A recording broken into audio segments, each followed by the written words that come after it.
Oke, assalamualaikum warahmatullahi wabarakatuh.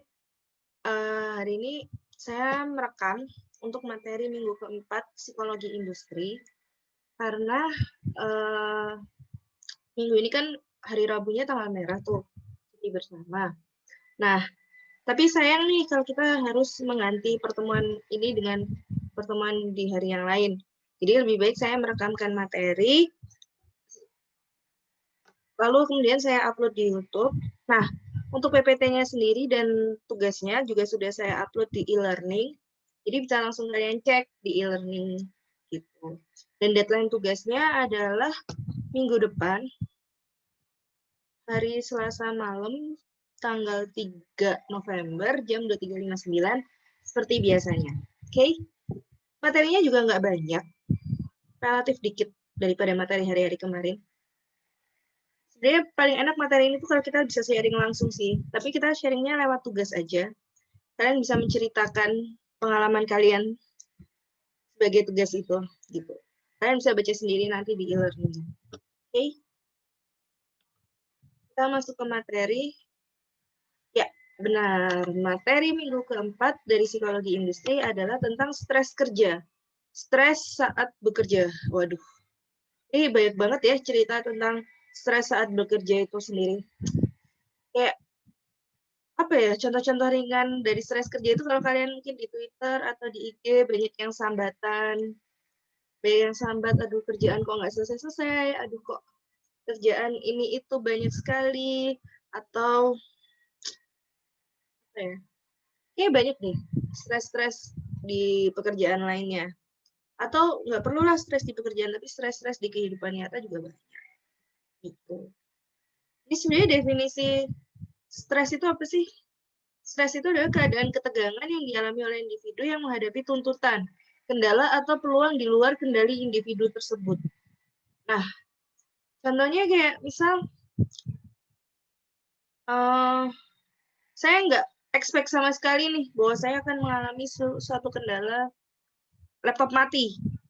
Laptop saya mati, nggak bisa dipakai, blue screen.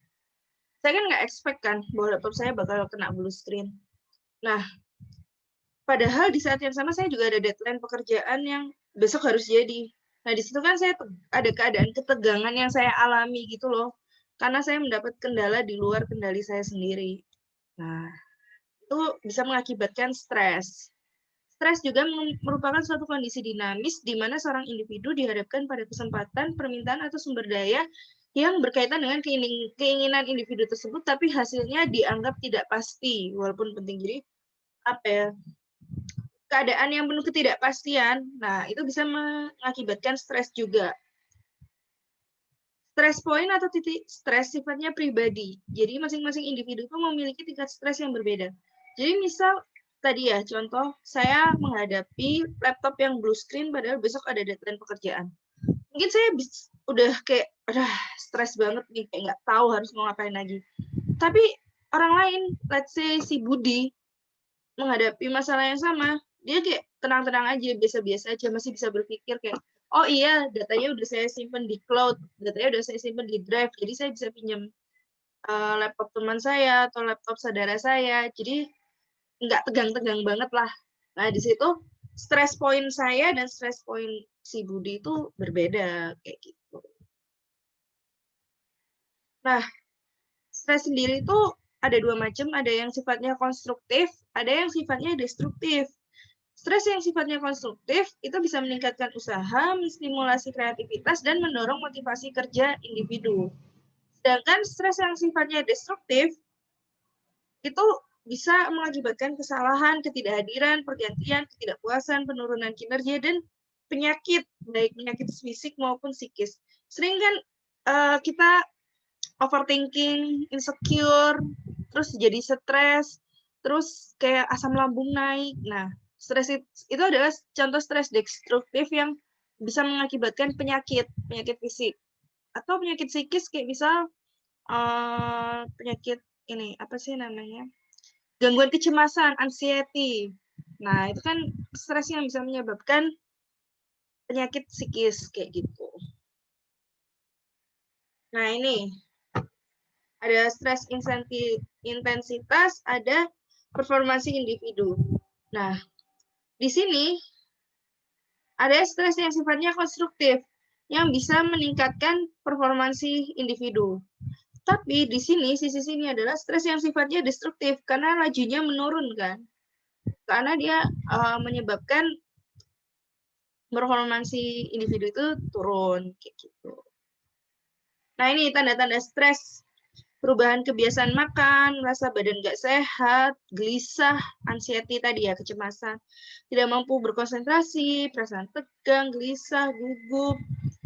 Terus mungkin ada beberapa orang yang mencari pelarian ke merokok, jadi kebiasaan rokoknya jadi meningkat. Terus merasa disorientasi dan kewalahan. Lalu ada gangguan tidur juga, kan sering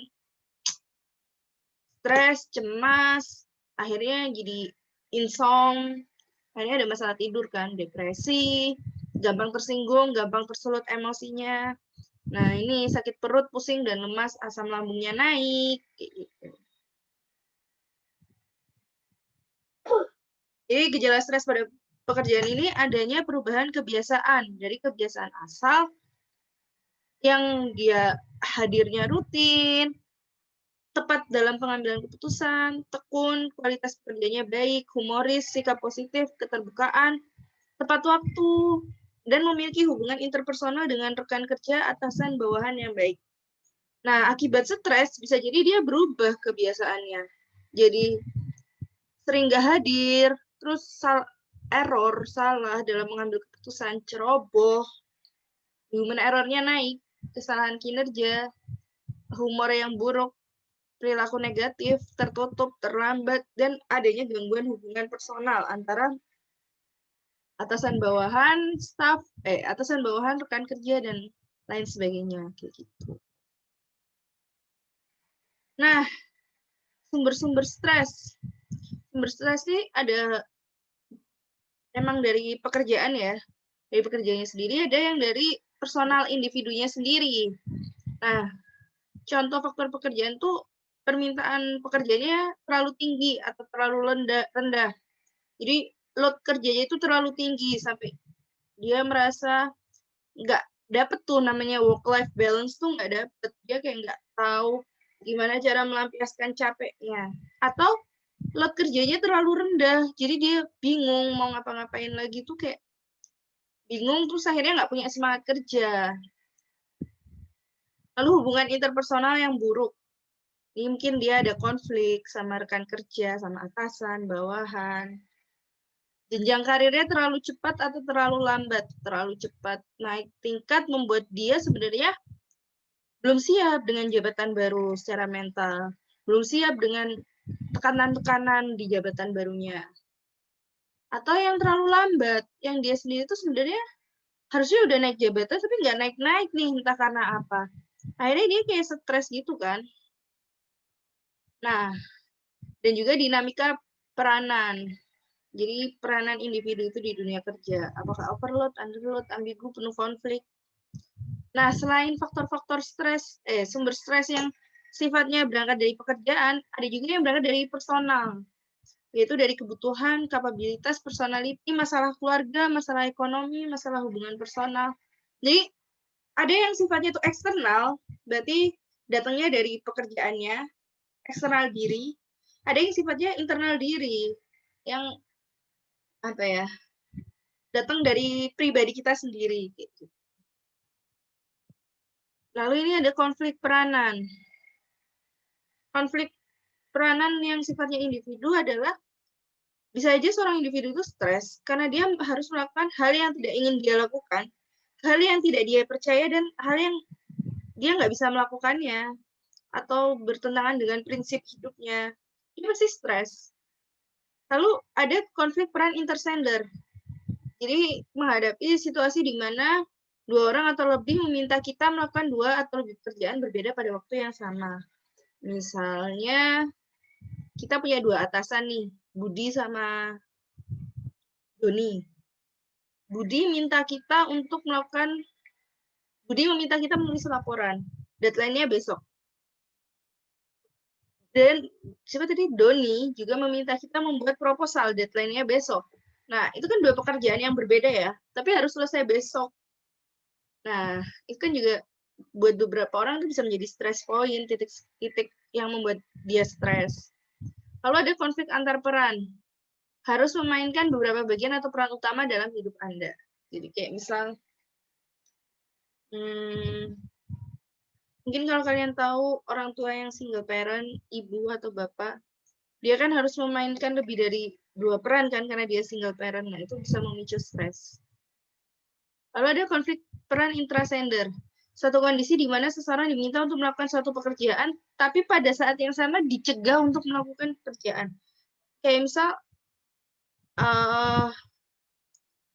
bos yang pertama Budi menyuruh kita membuat proposal, tapi di saat yang sama bos Doni itu melarang kita membuat proposal itu dulu.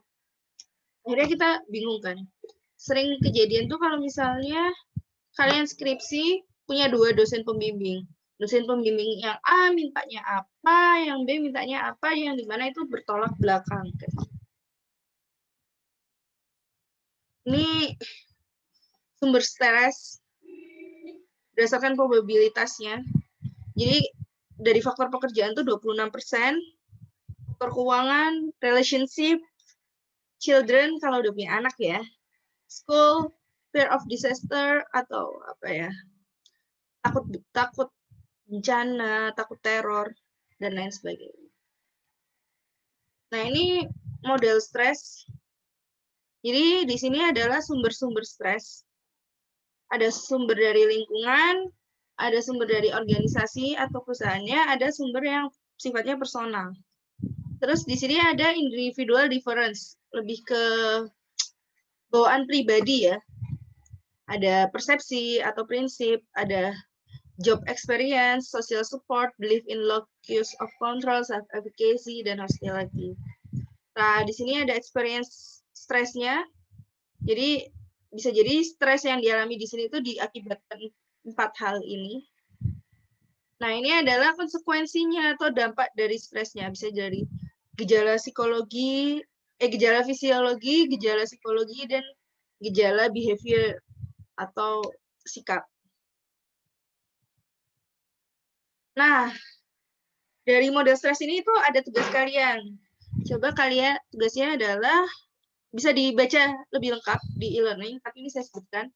Tugasnya adalah coba kalian ceritakan stres terberat apa yang pernah kalian alami dan kapan stres itu terjadi. Kapan saat itu terjadi. Nah, coba kalian gali sumber stres berdasarkan model ini. Sumber stres kalian berdasarkan model ini. Dari faktor lingkungan, faktor organisasi, personal, maupun individual difference. Dan kalian ceritakan juga dampak dari stres kalian itu apa. Dampaknya ada di sini ya. Dan kalian ceritakan bagaimana cara kalian memanage stres kalian, memanage diri kalian agar bisa keluar dari zona stres tadi. Diceritakan di kertas A4, tulis tangan, di-scan dalam bentuk PDF, dan di-upload di e-learning. Paling lambat Selasa 3 November 2020, jam 23.59. Nah, ini manajemen stres. Manajemen stres sendiri bisa dengan pendekatan individu, yaitu dengan kita mengatur waktu yang baik, meningkatkan latihan fisik, relaksasi. Udah banyak banget kan metode relaksasi yang ada, mulai dari yoga, meditasi, liburan, cerita ke temen. Nah, banyak tuh. Dan memperkuat jaringan sosial. Meningkatkan latihan fisik ini juga dipercaya bisa menghilangkan stres ya. Jadi kayak dengan kalian nge-gym, renang, lari, jogging, sepedaan, kalian tuh juga upaya kalian tuh relaksasi gitu loh, keluar dari zona stres kalian, keluar dari zona yang membuat kalian tertekan. Dan memperkuat jaringan sosial, penting banget ya kita punya temen untuk berbagi cerita kayak gitu. Tapi ada juga manajemen stres yang pendekatannya dari sisi organisasinya, karena tadi kan kita bicara tentang stres kerja kan. Jadi perbaikan metode seleksi dan penempatan kerja, jadi menempatkan right man in the right place. Jadi nggak memaksakan seseorang itu berada di tempat yang dia tidak nyaman. Lalu pelatihan karyawan untuk menaikkan skill, penetapan tujuan yang tepat, jadi nggak gelambiar, arah pekerjaannya itu jelas, tahu selesainya kapan, Lalu desain ulang pekerjaan ini termasuk dari penetapan tujuan yang tepat, komunikasi dalam organisasi yang baik. Nah, miskomunikasi, miskoordinasi ini sering banget terjadi di organisasi sehingga membuat orang tuh banyak salah paham. Keterlibatan karyawan, kebijakan karyawan, tunjangan, dan benefit. Jadi orang kerja banyak, tapi kalau tunjangan dan benefitnya setimpal, ya orang juga bisa ya memanage stresnya. Kayak gitu. Udah sih, sekian materi kali ini. Dikit kan? Nggak banyak-banyak banget. Sekian sih. Itu aja sih materi hari ini. Jangan lupa dikerjakan tugasnya di e-learning. Tadi sudah saya sebutkan tugasnya, tapi kalian bisa baca lebih lengkap di e-learning. Tugasnya ditulis tangan, di kertas A4, di-scan atau difoto dalam bentuk PDF. Sekian untuk pertemuan kali ini. Sampai jumpa minggu kelima dengan materi seru lainnya. Assalamualaikum warahmatullahi wabarakatuh. Terima kasih. Mohon maaf kalau ada kesalahan. Jaga kesehatan selalu. Sarangin.